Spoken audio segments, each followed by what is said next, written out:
अस्सलाम वालेकुम टीम टिकटिकी आज पहुंची है खलीलुर रहमान कमर के घर और जानेंगे कि मेरे पास तुम हो के बाद कौन सा ब्रेक थ्रू वो लेकर आ रहे हैं और मीडिया इंडस्ट्री में अब क्या होगा। आइए चलते हैं। अगर आप खुद को डिफाइन करें, खलीलुर रहमान कमर को डिफाइन करें तो कैसे करें? A man who is blessed, born blessed. And I remember when I was a child, I knew Allah has given me a lot. Khalilur Rahman कमर अगर एक राइटर ना होता तो क्या होता? ये तो हादसा निकल जाएगा तुम्हारा। मैं गुंडा होता शायद, छोटा मोटा गुंडा था उस वक्त में शादबाग का, तो बड़ी लड़ाइयाँ झगड़े करता था।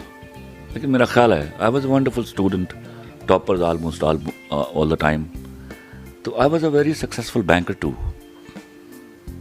and perhaps I would have been a banker.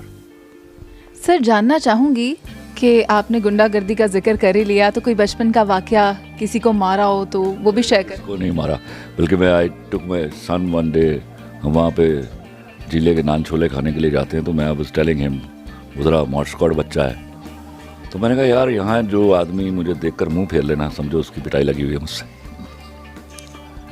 तो ये तो नोटिस ना किया उसने, तो जिले के बारे में बताया कि वो बहुत पहचानता है मुझे बड़ी अच्छी तरह। तो अल्लाह गरी की रहमत करे, जिला अब हयात नहीं है। तो मैं गया तो जिला didn't look at me even. तो मेरा बेटा मुझे कहता है कि लो आप तो बड़ी ढींगे मार रहे थे, उन्होंने तो पहचाना नहीं आपको। तो मैं कहा जिले, कहता हाँ। और मैंने कहा तेरा भतीजा कह रहा तू पछाणिया नहीं मैनू, कहना एक तेरे को मार खाई है, दूजा तेरे पछाड़ी है। स्कूल से आपकी कंप्लेंट्स आया करती थी? हाँ, स्कूल नहीं जाया करता था, भाग जाता था रिसर्च में ना। कंप्लेंट्स ऐसा सच नहीं होती थी, मैं जाता नहीं था स्कूल, झूठ बोलता था सुबह कि मुझे दर्द हो रहा है पेट में, और अल्हम्दुलिल्लाह मुझे कभी पेट में दर्द नहीं हुआ। और इस बात पर रोता था। उसके बाद अब्बा कहते थे अच्छा दर्द हो रहा है, ओके स्टे।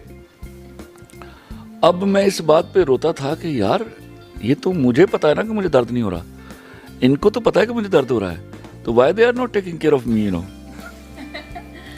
तो फिर कोई 10-11 बजे अब्बा पूछते थे हाँ दर्द ठीक हुआ, मैं कहता ठीक हुआ, चलो फिर स्कूल चलो। तो अब्बा मुझे 11 बजे भी स्कूल छुड़ाते थे। अच्छा। आपने कहा कि आप एक बैंकर होते, तो बैंकिंग, या this is what I am going to say, कि बैंकिंग में तो आप थे, वहाँ से फिल्म इंडस्ट्री में आप आए, क्या चीज़ आपको इस तरफ ले आई? क्या चीज़? अल्लाह। और क्या, जिसने मुझे दे के भेजा हुआ था। I was a born writer. When I had the pen first time in my hands, I was a writer. तो जिसने मुझे देकर भेजा हुआ था इतनी बड़ी अता के साथ, तो उसने मुझे लेके नहीं आना था, वही लेके आया। मेरा it was not my decision at all. मेरी बीवी तो मानती नहीं थी कि लेख के पैसे भी कमा सकता है। अच्छा, एक भरपूर सलाहियत वाला शायर भी आपके अंदर छुपा हुआ है, और ड्रामा नगारी क्योंकि मैं समझती हूँ टाइम टेकिंग है, तो क्या आपकी शायरी में इससे कोई कमी पेश आई या आपके लिखने में कहीं कोई रुकावट बनी? मेरे देखिए, सबसे पहले तो मैं आपको एक बात बताऊं, बुनियादी तौर पर आई एम ए पोएट। तो कमी उस शायरी ने मुझे इतना एडवांटेज दिया कि मेरे डायलॉग में रिदम आया, और मैं अक्सर ये कहा भी करता हूँ कि मेरा सीन लीजिए, हारमोनियम लीजिए और बजा लीजिए, मेरा सीन पूरा रिदम में होता है। तो that is because of that poetic element which Allah had given me first before I could write drama. Drama तो मैंने महीना डेढ़ बाद में लिखना शुरू किया, पहले तो शायर था मैं। खलीलुर रहमान कमर साहब के कुछ अशार हैं जो मैं आपके साथ शेयर करूंगी। लफ्ज़ कितने ही तेरे पैरों से लिपटे होंगे, तूने जब आखिरी ख़त मेरा जलाया होगा। और सबसे इम्पॉर्टेंट चीज़ ये है, ये मेरे मशहूर तरीन गाने के पहले 2 अशार हैं। गाना 2000 ग़ालिबन 9 में लिखा गया या 11 में लिखा गया, लेकिन ये 2 अशार मैं जब 9th क्लास में पढ़ता था उस वक्त के। यही मैं जानना चाह रही थी कि इतने इंटेंस अशार आपने कहे, क्या बैकग्राउंड है इसका? ये तो अल्लाह के पास जाएंगे, हम दोनों वहाँ सवाल करेंगे।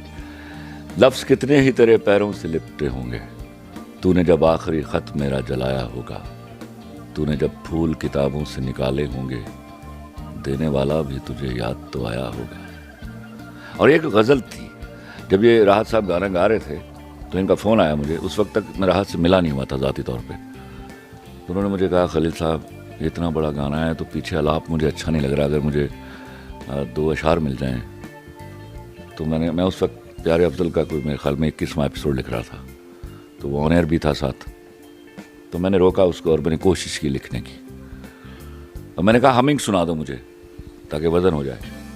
2 दफ़ा 3 दफ़ा हमिंग सुनाई गई। मैं घंटा भर कोशिश करता रहा, नाकाम हो गया। फिर मैंने फ़ोन किया, मैंने कहा दोबारा हमिंग सुनाए।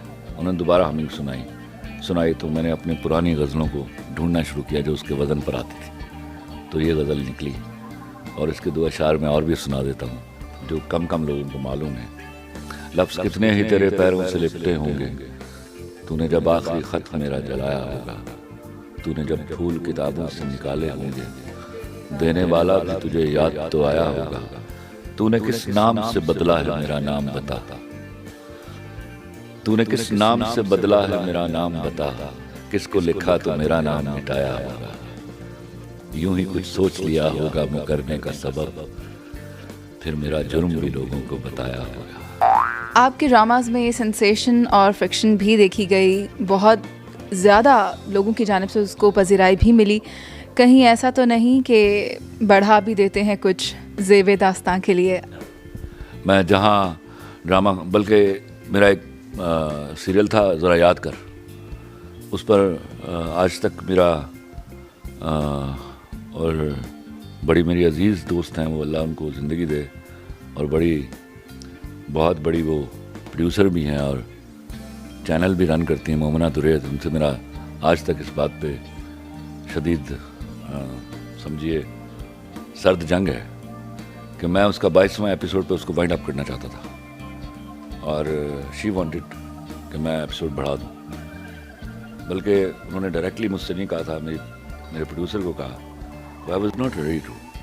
उन्होंने फिर ये गलती की कि 5-6 एपिसोड खुद लिख लिए और वही 5-6 एपिसोड उस ड्रामे को बर्बाद करके चले गए।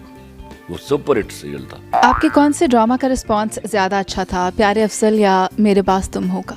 देखिए, प्यारे अफजल का में सोशल मीडिया इतना स्ट्रांग नहीं था जितना आज था जब मेरे पास तुम हो चला है। तो उसका भी आखिरी एपिसोड हमने सिनेमा में चलाया था, लेकिन वो 1-2 सिनेमा में था और वही रिस्पांस था जो मैंने हाल देखा था सिनेमा में। मेरे ख्याल में हम उस वक्त भी इतने ही सिनेमाज में चला देते तो मेरे ख्याल में यही रिस्पांस होता। मेरे पास तुम हो ने लोगों को रुला रखा है अभी तक। जब वो ये एपिसोड लास्ट देखते हैं, they get touchy, they get senti. तो आप आगे भी कोई इस तरह का मेजर क्रिएशन लाने वाले हैं कोई? देखो, इसे जब ड्रामा लिखा जाता है ना, आप सिर्फ, मैंने जब भी लिखा इतनी ही ऑनेस्टी के साथ लिखा जैसे मैंने मेरे पास तुम हो को लिखा। लेकिन जब मैं मेरे पास तुम हो लिखा था तो मैंने सिर्फ इतनी बात कही थी कि इसको मैंने बहुत आसान लिखा है और इसके डायलॉग्स बड़े डाइजेस्टिबल हैं, दे पेनिट्रेट। ये नहीं मालूम था कि वो पता नहीं परवरदिगार को क्या बात पसंद आ गई और कबूलियत यहाँ तक हुई कि आप सब लोगों ने ये आलम होते हुए देखा। अगर मुझे एज अ राइटर सोचना हो कि कोई ऐसा ड्रामा होगा मेरा जो इसके रिकॉर्ड को भी बीट कर सकता है, तो 2 सीरियल हैं जिनके बारे में मैं सोचता हूँ। और मज़े की बात है कि दोनों परहैप्स एक ही वक्त में लिखे हुए हैं, एक 8 साल पहले एक और एक 9 साल पहले। एक है समझौता एक्सप्रेस और दूसरा है I am sorry Hasan. I am sorry Hasan और समझौता एक्सप्रेस में इतनी ही पावर है, if they are made well and performed well like my actors did in Mere Paas Tum Ho and my director did in Mere Paas Tum हो, तो देयर इज़ नो क्वेश्चन कि वो इसको बीट कर सकता है। टीवी ड्रामा दस्तक और दरवाज़ा से करियर का स्टार्ट, एक हसीन कोई याद आप हमारे साथ शेयर कीजिए।